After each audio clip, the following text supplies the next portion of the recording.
No tengo ninguna formación en traducción e interpretación. Tengo formación en lengua y civilización chinas, que estudié en Francia, estudié en París, en la Universidad de París 7, y también un poco en China, en la Universidad de Pekín. Para lo que yo hago, que es traducción literaria, sobre todo, y bueno, también traducción de películas, pero sobre todo literaria, sinceramente no considero en absoluto necesaria la formación de traductor, de la carrera de traducción. Sí que, bueno, si hubiera querido ser, que ya me lo planteé en algún momento, traductora para las Naciones Unidas o algo así, allí sí, ¿no? Para cosas específicas sí que es muy necesario una formación de traductor. Pero para literatura en particular, creo que, bueno, por lo menos mi experiencia es que te tiene que gustar mucho la literatura, tienes que amar la literatura, leer mucho y bueno, en mi caso yo hice una carrera que se llama Lengua y Civilización Chinas, pero es como si fuera un poco filología, es más bien este tipo de carreras, ¿no? que puede servir para algo. Tampoco es absolutamente indispensable, pero viene bien porque en el caso del chino te da una base bastante consistente en lengua clásica, y la lengua clásica, como se utiliza en literatura, vamos, hasta entrado el siglo XX, es muy importante. Incluso cuando se escribe en Paihua o en lengua actual, hay muchas referencias que son en lengua clásica, alguna base hay que tener.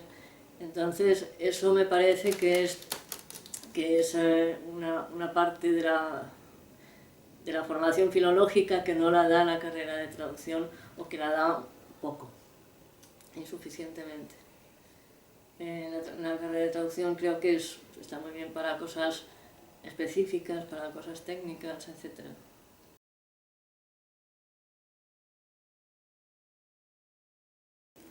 Para la traducción literaria en general, yo diría, por supuesto, el chino, más todavía quizá, el amor por la lengua y la literatura. La lengua, todos los juegos, en la propia lengua de llegada, y naturalmente en todas las lenguas, en todas las lenguas por las que uno se interese.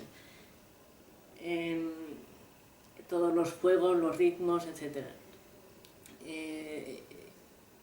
Y todo lo que ha ido conformando esa lengua, las influencias a lo largo de la historia, etc. Todo eso me parece que es necesario o conocerlo o interesarse por ello, investigarlo en algún momento, para poder enfrentarse con armas a los textos, incluso los textos actuales. Entonces sí, me parece que una formación filológica es buena.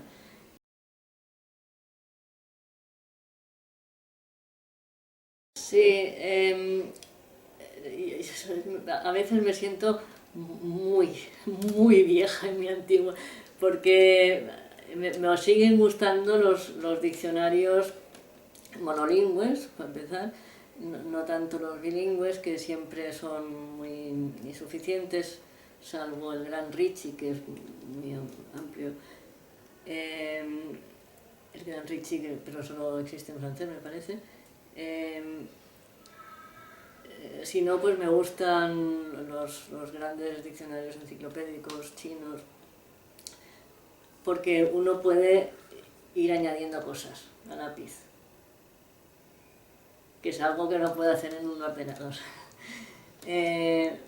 Entonces, bueno, son esas cosas manías de dinosaurio. Pero, por supuesto, utilizo también herramientas en línea.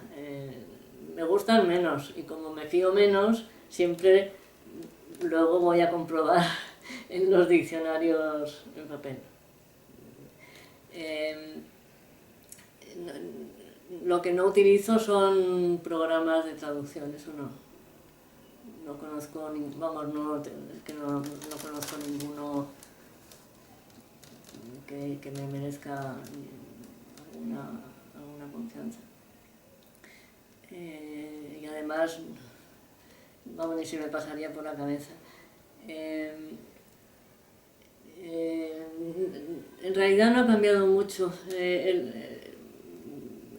El trabajo viene a ser un trabajo muy solitario, incluso porque en los últimos años sí que he compartido más con alguna amiga, bien lo sabéis, en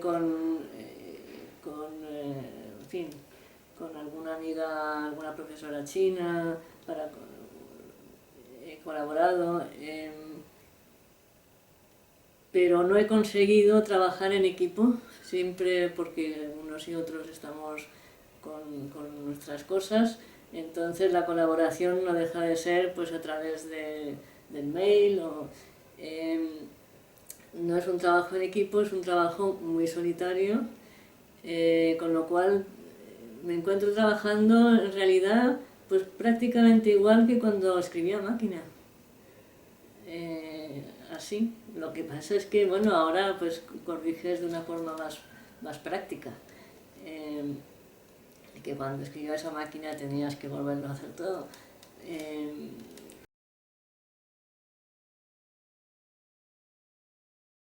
Y no, porque hace tiempo que no traduzco tantas películas. Antes traducía muchas, pero entonces no se utilizaron los software de subtitulación.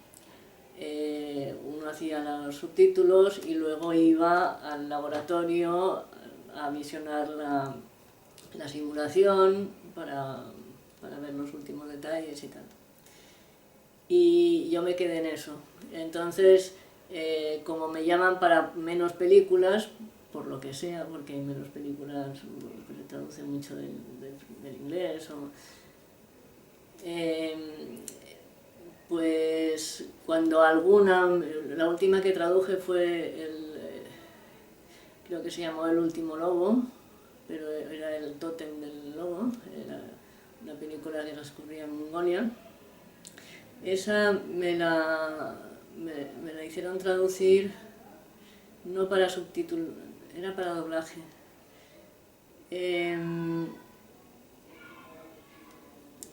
No, me hicieron traducir como a la antigua, digamos, con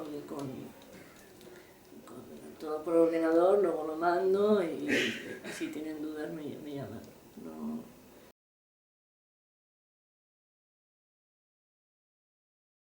Bueno, si uno va a ser solo a ver, depende. Claro, si uno solo va a traducir textos clásicos, por ejemplo, pues a lo mejor no hace falta ir a China y hablar mucho en chino con fluidez, porque va a traducir, pues eso, el laozi, no sé, textos muy antiguos, y lo que conviene es que sepa entender, bueno, todos los comentarios antiguos y modernos, lo que sepa leer, chino antiguo, chino clásico y moderno,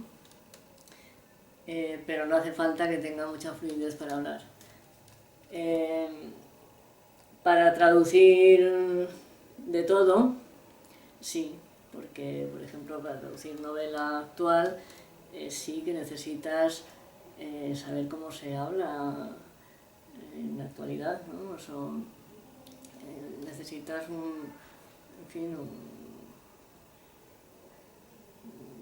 una puesta en práctica. De hecho, vamos, cuando yo estudié chino en París,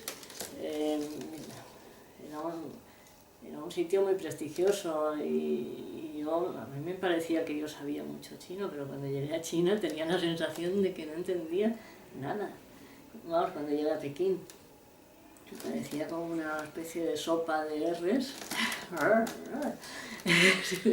tremenda, y bueno, enseguida me hice con la cosa, pero me costó. La verdad es que fue un periodo que no olvidaré nunca y que me encanta haber vivido. Un periodo de China que, bueno, que eché en falta, o sea, que me produce cierta nostalgia, vamos.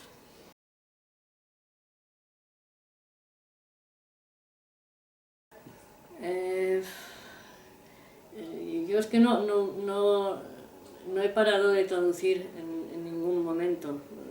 Empecé, ni siquiera había acabado la carrera cuando empecé a hacer mis primeras traducciones, aunque no las publicara, o las publicara en revistas y tal, hasta hoy. Eh, Constantemente. En ningún momento hay un momento de que dices, bueno, ahora ya sé traducir y ahora voy a aplicarlo a otras cosas, ¿no? Lo que sí he hecho es escribir, porque me gusta mucho, disfruto muchísimo con la escritura creativa, digamos. He escrito, pero muy poco, un cuento que ahora se va a adaptar al cine en cortometraje, cosa que me hace mucha ilusión. Pero por lo demás, la traducción para mí es una actividad que llevo dentro, que hago, digamos, que llevo en los genes y que hago de manera casi, bueno, inconsciente, ¿no? En todo momento no es algo que me planteara como actividad profesional, siquiera. ¿No? O sea, no pensé, bueno, pues ahora me voy a hacer traductora, en absoluto. Empecé a hacerlo por gusto, porque recuerdo una novela de Laosse que el principio de la novela me hacía gracia, tenía un humor así un poco muy pequinés y un poco british. Luego, como era de sus primeras novelas, era muy regular y no me gustaba tanto, pero en fin, empecé a traducirla con avidez, porque me encantaba. Es una manera para mí de disfrutar la literatura, o sea, meterte, sumergirte en la obra, ¿no?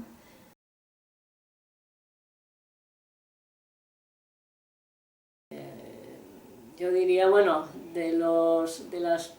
si nos limitamos a lo chino, a lo que he traducido chino, los libros de pensamiento antiguo, desde luego, son los que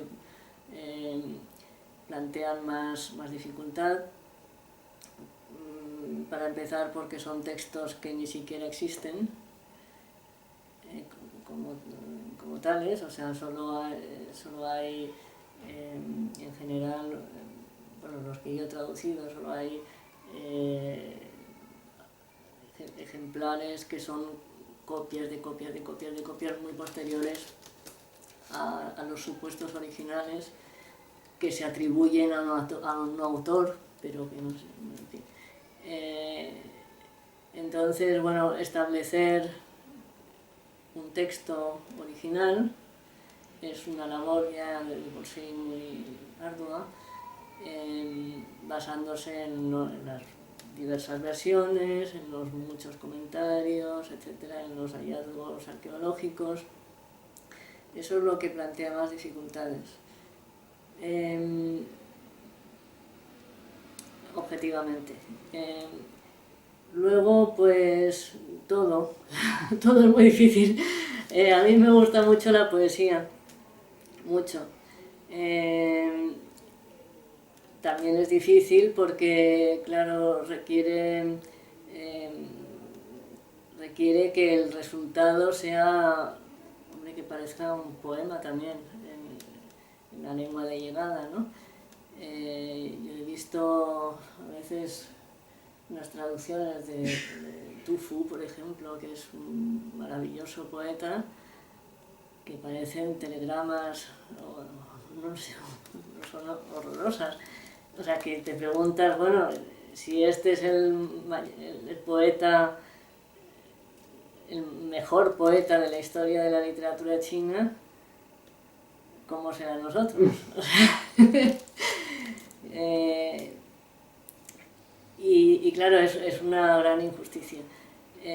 Con eso no quiero decir que yo traduzco bien a los poetas chinos, no, pero sí que es una preocupación que tengo y que me atormenta a la hora de traducir y es una dificultad mayor con la que uno pues lucha, la musicalidad, el ritmo, las aliteraciones, los dobles sentidos, dobles o triples, etcétera, las múltiples correspondencias, cuando hay paralelismos, etcétera, etcétera. En la literatura contemporánea hay muchas cosas, bueno, hay muchos referentes culturales que son difíciles también de traducir, bueno, ya de reconocer, para empezar, y luego de traducir. Tanto en los libros que son más de, por ejemplo, de la revolución cultural, como los que son como los de Chan Ai-lin, que son más de los años 30, 40, ¿no? Bajo la invasión japonesa, o más o menos, y que tienen además un gran número de alusiones a detalles, productos incluso, que se utilizaban en la época y que no existen, y hay que encontrar referencias sobre esas. Son o tipos de tejidos, tipo de cuero, tipo de tratamiento de cuero, en fin, cosas muy específicas de la época y del lugar que hay que encontrar. Y todos estos textos presentan dificultades, digamos, desproporcionadas para el poco tiempo que uno tiene para traducirlos y las condiciones en general. Antes porque ahora hay internet, pero claro, antes no, y yo llamaba a todas partes, a la policía, por ejemplo, para cosas de novela policíaca, sí, o a la Federación Nacional de Boxeo, recuerdo haber llamado a la policía muchas veces, para cosas de novela policíaca, de argot de policías y tal.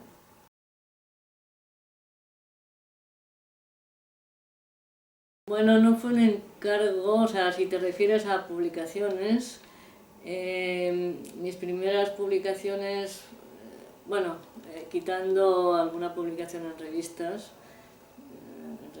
culturales anteriores, mis primeras publicaciones en formato libro fueron en Hiperión, y eso fue más bien fueron propuestas mías. Hiperión, que se mostró muy abierto y sí, y que los aceptó, que aceptó las propuestas enseguida. Las condiciones, eso sí, eran muy malas, pero en aquella época yo era, por una parte, muy pardilla, y por otra parte me hacía mucha ilusión publicar bueno, Lipai y Supunpo, ¿verdad? Después, así, encargos, me vinieron encargos, ya no necesariamente del chino, me vinieron encargos en Siruela, traducciones de textos para El Paseante, de la revista, o ya de textos de otros libros, pero no necesariamente del chino, quizá del francés.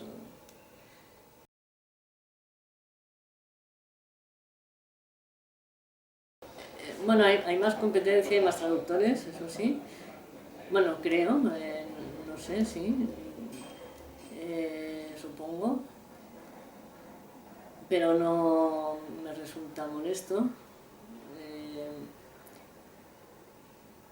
Me parece que cuantos más, pues mejor.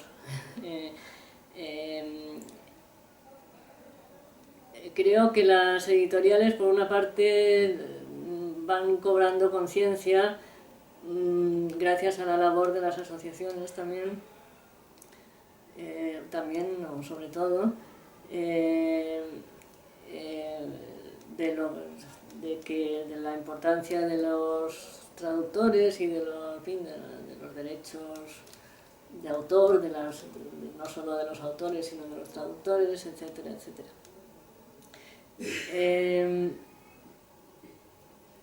Lo cual no quita que siga habiendo pues malas praxis en todas partes. Hay editoriales a las que tengo mucho aprecio y que se comportan muy respetuosamente con los traductores, y hay otras bastante poderosas, por cierto, pero que en cambio se portan con un desprecio total.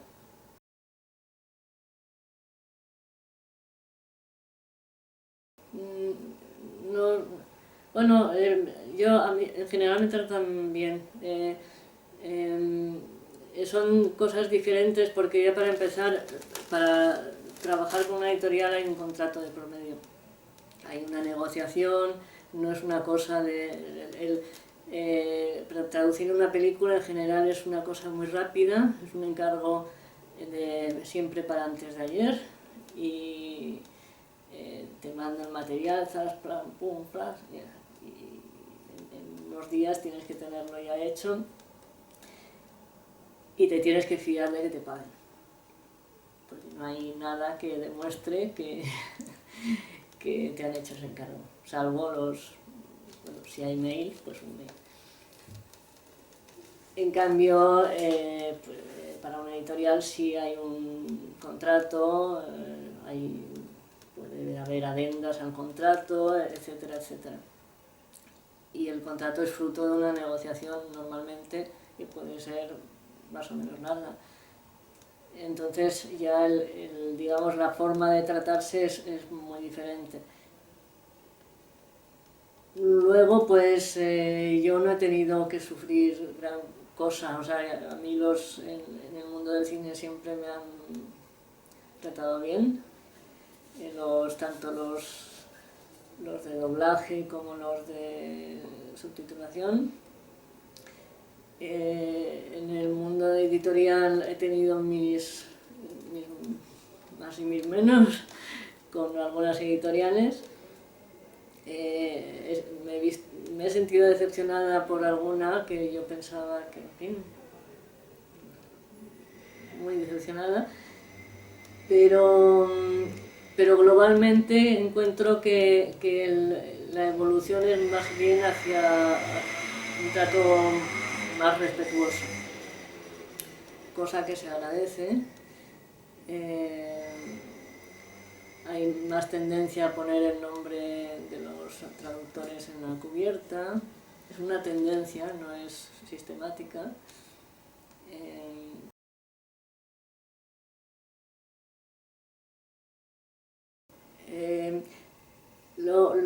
Bueno, pregunto si lo van a hacer. Yo no puedo influir en eso porque está el diseño de la colección. Si es una colección que ya existe, esa colección tiene un diseño. Todos los libros van igual.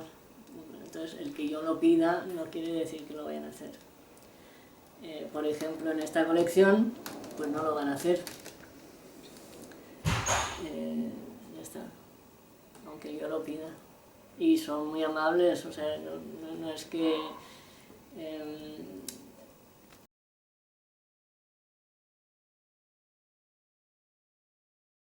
no, la verdad es que no. Aquí no me han puesto nada, pero no, ni tampoco se ha hablado especialmente de la... Se ha hecho una presentación de la traducción en la que yo haya sido invitada para hablar. Con la excepción de los libros del asteroide, que sí, en ambos casos, no sé si os enseño, pero en ambos casos sí que se hizo presentación de la traducción, tanto de la traducción en castellano como la traducción en catalán. Además dando mucha importancia a la traducción. O sea, eran presentaciones de las traducciones, más que de Eileen Chang.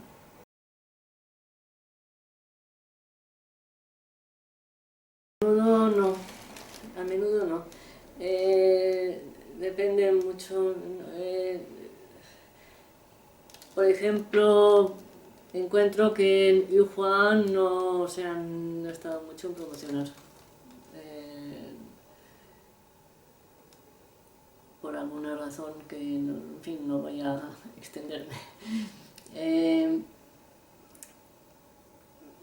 Quizá porque pensaban que iba a ser el candidato al Nobel, no lo sé. Dejémoslo ahí. Estos, los clásicos, no los promocionan. Los clásicos son clásicos y eso no se promociona nunca. Prácticamente, vamos. Y a Eileen Chang no la han promocionado tampoco. Salvo la presentación que se hizo, muy pequeñita, una librería muy bonita además, en la calle Santaró, pero promoción, lo que se dice promoción del libro, no, porque yo veo que promocionan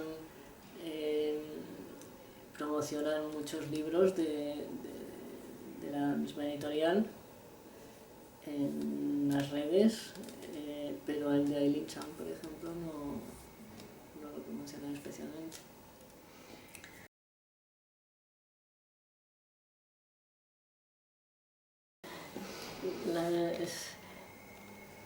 Bueno, las de poesías les tengo mucho cariño y si tengo que elegir alguna, quizá A punto de partir, 100 poemas de Lipae. De los de pensamiento, los dos me gustan, pero estoy más satisfecha del Lao Tzu, del Tao Te Ching, del resultado, quiero decir.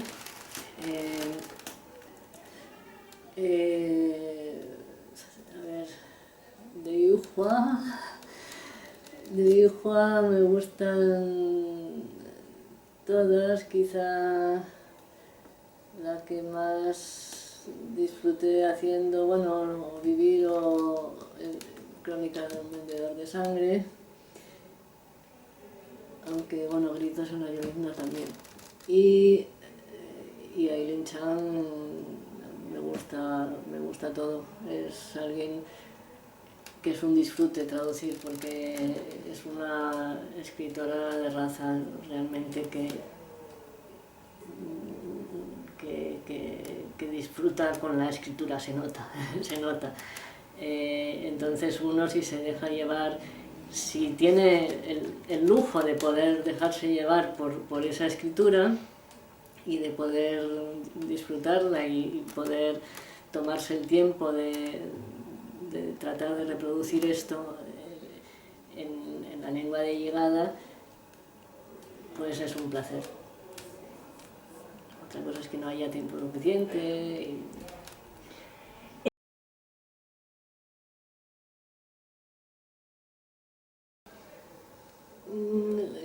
Yo tengo la sensación, bueno, precisamente estoy traduciendo un libro que me sorprende, que es el Zhaoyuan de Tu Yuan, el Zoo en la Estepa, de Ma Po-yung. Me sorprende porque me parece que no está traducido ni en inglés ni en francés. Yo no he visto que esté traducido en ninguna lengua occidental. Y eso que Ma Po-yung es un autor conocido y que tiene otros libros que sí están traducidos. Entonces, y este libro además es de hace unos años en China, o sea, no sé, tendría que hablar con los editores para ver por qué lo seleccionaron. Es un libro que además a mí me gusta traducir, lo estoy disfrutando mucho. Si no, pues normalmente el criterio de selección, que yo sepa, son las ferias. En las ferias de Frankfurt u otros lugares,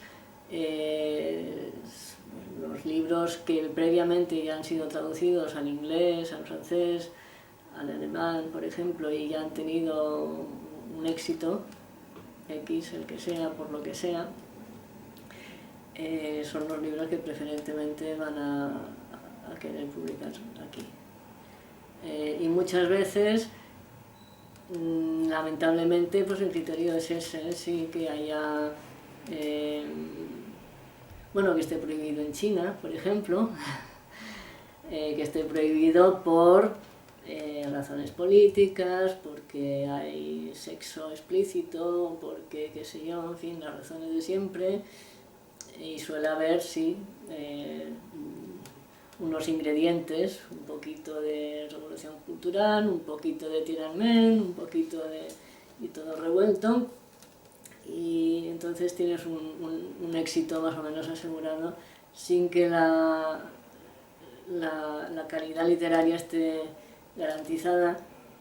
Pero tampoco quiero ser injusta, seguro que hay textos que tienen esos ingredientes y que además están muy bien.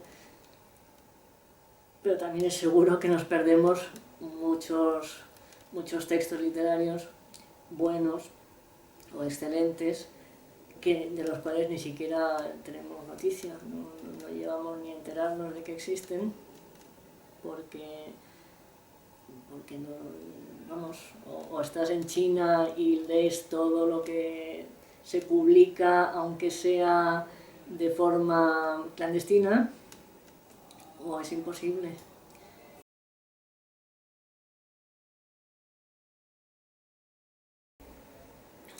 A ver, bueno, hay traducciones espectaculares como, no sé, los mandarines de Laureano Ramírez o el Jinping Mei de Alicia Relinque. Jinping Mei es una novela, bueno, una novela erótica, pero es la primera novela moderna china, en realidad, y es importantísima, y el trabajo de Alicia Relinque para traducir eso no lo imagina nadie. Yo estoy, vamos, admirativa, porque, bueno, eso sería, por ejemplo, algo así, porque me parece que son 2 volúmenes, me parece recordar. Hay unos cuantos. No hay tantos como me gustaría, como en otros países. Faltan muchas buenas traducciones. O sea, hay traducciones, pero las hay que no están muy bien y que desmerecen, digamos, que dan una idea de la literatura o de la civilización china que no es,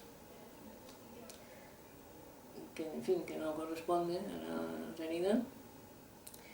El pensamiento chino me gusta muchísimo. Albert Galván.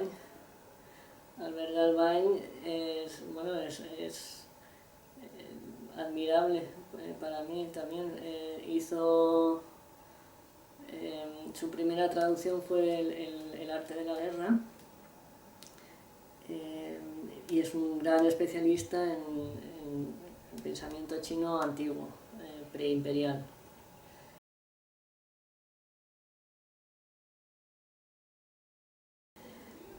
Yo no. Yo no puedo vivir, y lo he intentado muchas veces. Yo no puedo. Yo no sé vivir de la traducción. Tengo que hacer otras cosas aparte. Uno tiene que tener resuelta la vivienda para, vamos, para poder vivir tiene que tener una renta, algo. En condiciones, en mis condiciones desde luego es imposible. Es imposible. Lo siento. Me gustaría ser más positiva, y yo soy alguien muy optimista. Yo no he podido. Siempre he tenido que hacer, pues, dar clases. Dar clases antes, bueno, estuve 17 años en la universidad y ahora doy clases particulares. Hay que hacer algo más.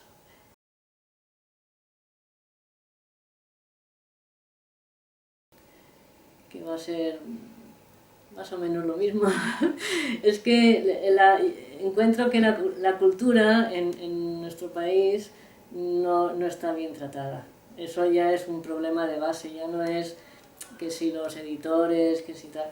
Es que la cultura en este país no está tenida, no se considera como debería, que realmente es, bueno, no me gusta la expresión, pero sería la tarjeta de visita de un país, ¿no? Es el prestigio de un país. Todo el prestigio de un país está basado en su cultura, no en su armamento, ni en su potencia comercial.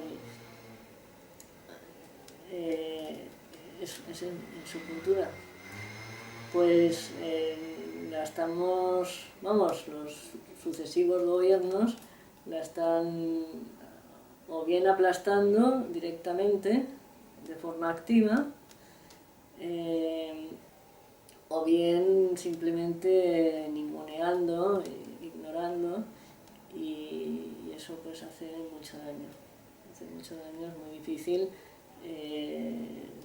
Bueno, menos mal que sigue habiendo gente con voluntad de salir adelante, etcétera, pero de hacer editoriales que valgan la pena, de gente a quien le gusta traducir, a pesar de, etcétera, pero ahora que esto mejore así, no lo parece. La pinta que tiene con la gente política, digamos, la clase política que tenemos, no tiene pinta.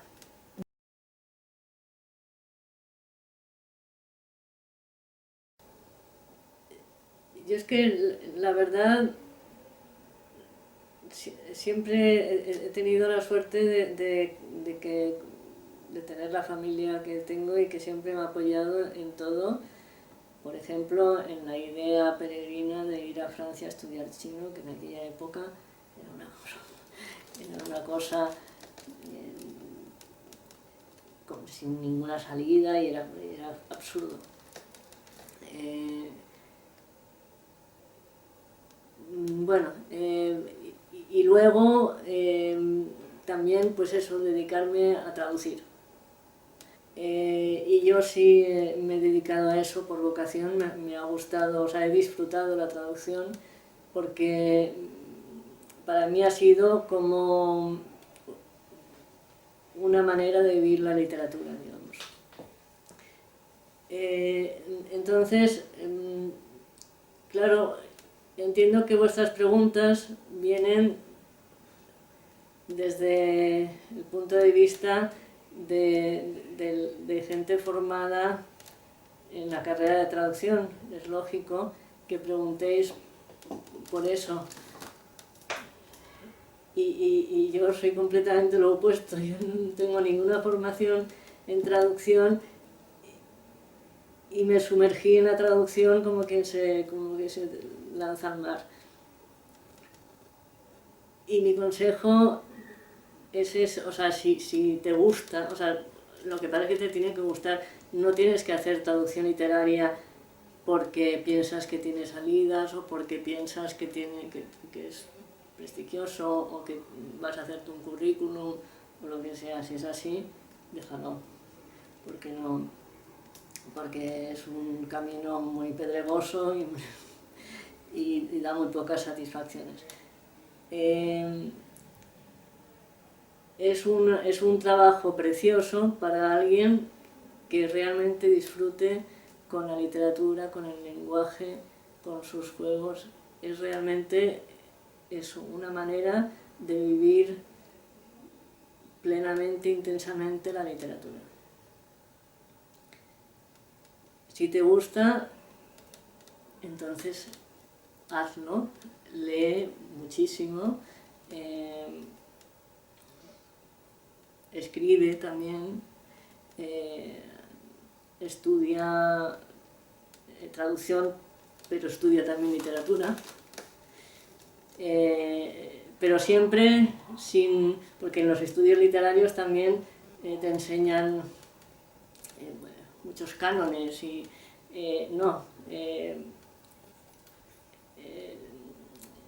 estudia pero sin dejarte encasillar, digamos, sin dejarte... Estudia literatura, digamos, pero por ti mismo, ¿no? Ese es mi consejo, que te sumerjas y surques por ti mismo la literatura, el mar, digamos, el océano literario, y que lo disfrutes, porque tiene una parte de gran disfrute la traducción literaria. Luego pues tiene mucho sufrimiento, pero de eso no quiero hablar porque se nos irían todos los estudiantes y no se trata de eso.